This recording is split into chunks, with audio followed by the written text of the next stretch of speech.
And one of the skills I think is very important for an actor is to learn to look at somebody's desk and read upside down what's on their desk. It's a great skill. I recommend that everybody develop it. That is the voice of actor, Bay Area Radio Hall of Famer, and voiceover talent Terry McGovern. Check out his website right now as we speak, terrymcgovern.com. That's terrymcgovern.com if you'd like to contact him. I have found that these big stars, I met Jerry Lewis, and it was kind of the same thing. I'm not talking about kissing their ass, but having the presence of mind to say, I'm a fan, and then say why. Because they hear, oh, I'm a fan all the time. But if you can really just, and it sounds sort of manipulative, I guess it is, but all social contact is kind of manipulative.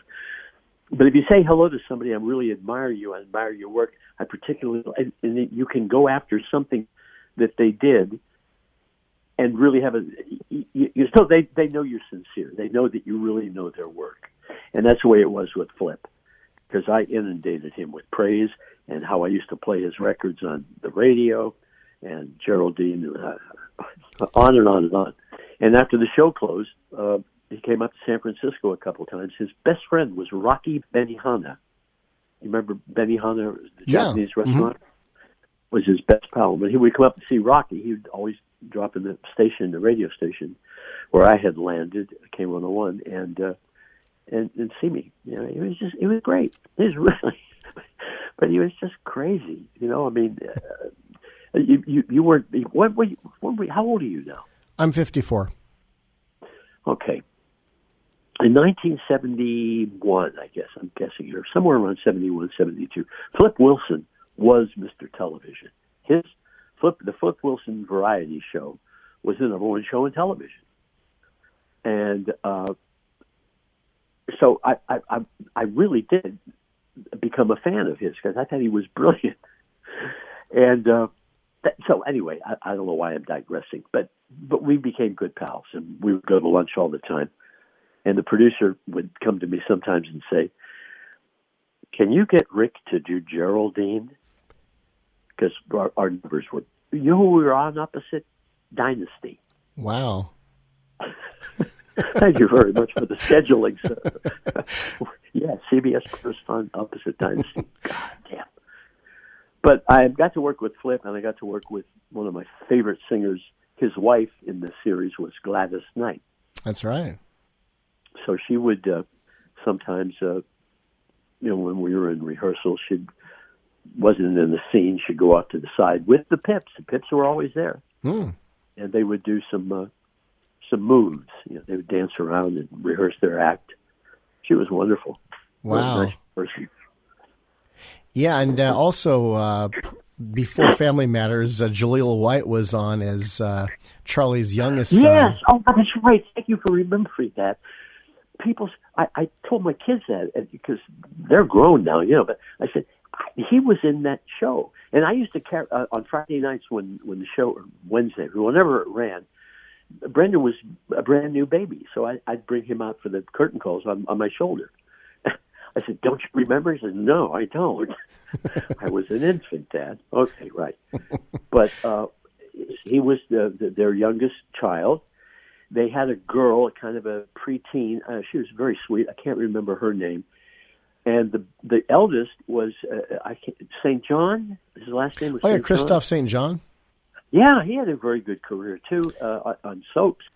Yeah, they were a nice little group of people. I wish we had gotten picked up, but we didn't get picked up because Dynasty crushed us.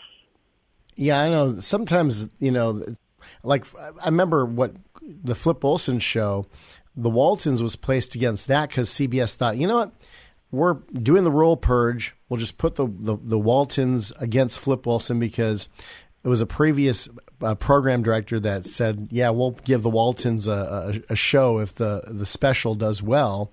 And they thought, okay, we'll just air the 13 episodes and be done with it. But what ended up happening is the Waltons actually beat Flip Wilson in the ratings. And then I think 2 or 3 years after. What year is this? Well, the Waltons debuted in 72.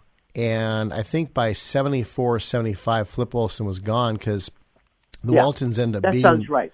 And I was right then. 71 was his. I think it was his massive year. Yeah, it was. Show.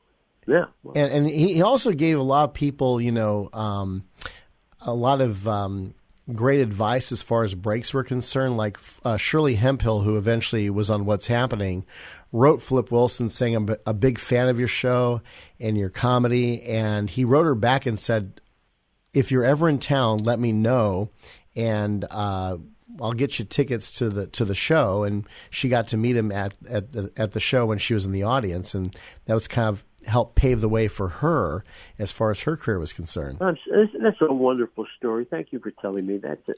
Flip was he had a big heart, but he was a troubled guy. He was a very troubled guy. He was the youngest of 13. He lived with his father in the basement of some building where the father was a janitor. His real name was Clero. That's right. He comes from about the most humble beginnings you can imagine. And he would tell me the little bits and pieces of it, not for pity or anything, just, incidents that happened to him. But he was a very troubled guy and very guarded, and he was envious of Bill Cosby because Cosby went from being a stand-up to being a TV star, an actor. And that's why he said, okay, I'll do Charlie and Company. But then when the ratings wouldn't come up, Alan Katz, the producer, came to me and said, can you ask Flip if he'd ever do Geraldine again? I said, what am I? What am I, Iago here? All right, I'll go ask him. So I asked him, and he said, he always cleared his throat before he talked. Terrence, no, I'm not going to do that. No. That's not what I'm doing here. And I really respected him for that. He wanted to see if he could be in a show just acting a character and not have to pull something out of his trick bag. Oh, yeah. So he didn't do it, and we went off the air. But I admire him, like you said, for doing something different, thinking outside the box, not resting on your laurels, trying something different, something new. That takes a lot of, courage, because it's easy to fall back on stuff. Kind of like musicians. Damn right. Like I think about Lindsey Buckingham. Fleetwood Mac could have easily repeated the Rumors formula, but Buckingham said, we're going to do a completely different type of album with Tusk. And it didn't do it anywhere near as well as Rumors did, but I admire the fact that he took the risk and did something completely different. Well, that's a great telling of the story, and you're absolutely right. I mean, they had those two monsters in a row. Rumors, and was it the one before? The one after? Yeah, the self-titled. Anyway,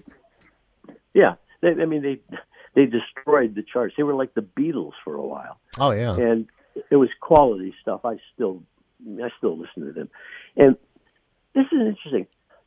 When I was on KSFO, this would go back to early 70s, because I left there in 74. At night, I got a phone call around dinner time, and this woman, I can't remember, Josh, if she said I forget whose mother she was, but she was calling to plug the first album that they did was Together, Buckingham Nicks. Wow. And this was, I think it was Lindsay's mother. And she lived down the peninsula, and she called me. I went to I think I sneaked it on a couple of times. I played a couple of cuts for her. But so I knew I had heard them when they joined Fleetwood Mac. Some of huge I go back to Peter Green, Danny Kerwin, all those guys. Danny Kerwin was a great musician, a genius as well. Yes, also, he was a tormented soul, I know, but he just had, he brought that third guitar to the group, and then he was there in between, when Peter Green and Jeremy Spencer left, and then Bob Welsh came on. The Kiln House. Bob Welsh is great. There's on YouTube, you've got the Midnight Special where Fleetwood Mac with Bob Welsh, Christine McVie, and Bob Weston on lead guitar are on, and it's just Bob Welsh and Christine McVie's vocals blended so beautifully together. I was like, dang, I'm surprised these songs were never top 40 hits, because they were just they're so catchy and just, they worked well. And Christine had a voice that just breaks your heart. I can't. I listen to her now, and it just makes me so sad. You know what she was called? She was originally a design artist or something, and she made the cover for their first album. She wasn't in the group yet, and her name was, for a long time, was Christine Perfect. Wow. Did you know that? Yeah. Yeah. Full trivia. And I played golf once with John. Oh boy, that's another story. Oh. But so where were we? Yeah, so we were talking about Charlie and Company and Flip Wilson as far as originality was concerned. And then you got the role that a lot of people know you for, and that is of Launchpad McQuack in the Disney universe as far as cartoons were concerned, as well as Darkwing Duck. Tell us about how you got those roles. I had a gun, and I used it on the casting director. I went in and I went to an audition. That's how all this happens. And it was a long drive. I lived in West LA, and this was at the Voice Casters way out in Burbank. And he had just kind of opened up, Bob Lloyd, and didn't know me very well. And he was getting to know everybody, you know. But he was holding forth with 3 or 4 auditions. And my agent called and said, go over and whatever he sent me on. And I got there, and I looked at the script for the audition. I had driven 30 miles for in traffic. And it has like 3 words, don't do it, or something like that. This is idiotic. And drink it now. And I see this big stack of scripts on the other side of the room, and nobody's around them. And I kind of went over. And one of the skills I think is very important for an actor is to learn to look at somebody's desk and read upside down what's on their desk. It's a great skill. I recommend that everybody develop it. And I looked and I saw the directions for this character, Launchpad, and because there's always a description. It's we're looking for this kind of this kind. Like we're looking for a Casey Kasem, and this one said we're looking for a voice like a cross between John Ratzenberger and Jack Burns. And Ratzenberger, of course, played the mailman on Cheers, Cliff right? Clavin. Yeah, Cliff. And Jack Burns was the guy who replaced Barney Fife on the Andy Griffith Show. Mm-hmm. Warren Ferguson. And I know firsthand that Andy hated him. He just despised him because he kept doing that. You know what I mean? And that's kind of who Jack was. But so I said, well, I know these voices, but I wasn't allowed to audition because I wasn't on this list. And I said, oh, shit. So I called my agent, Bob Colvin, and I said, great guy. I said, Bob, I'm over here at Voicecasters, and I want to read a script that I'm not on the list for. He said, well, I can't do it. You're not on the... I said, Bob, if you don't do something to get me in on this, I'm going to hold my breath. I want you to picture me holding my breath until I explode, Bob, the client. He exploded because you wouldn't help him. And all right. So I called him. He called him, and I got in. And I did that voice. Hey, how are you? And the guy said, hey, that's it.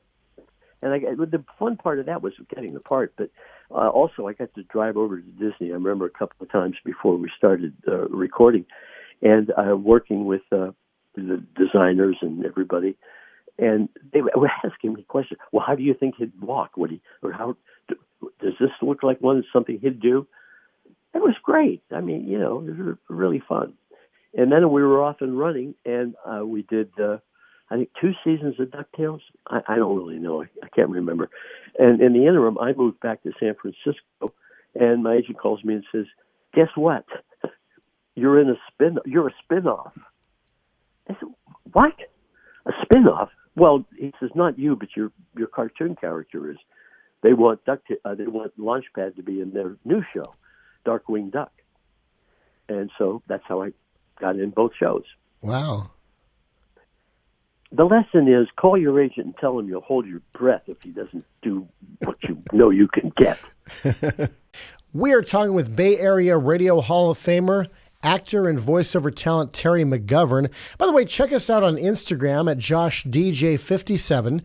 That's JoshDJ57. And if you haven't done so already, subscribe to our YouTube channel. We've got free podcast, no charge. And next time, Terry talks about what's the best piece of advice he's ever gotten.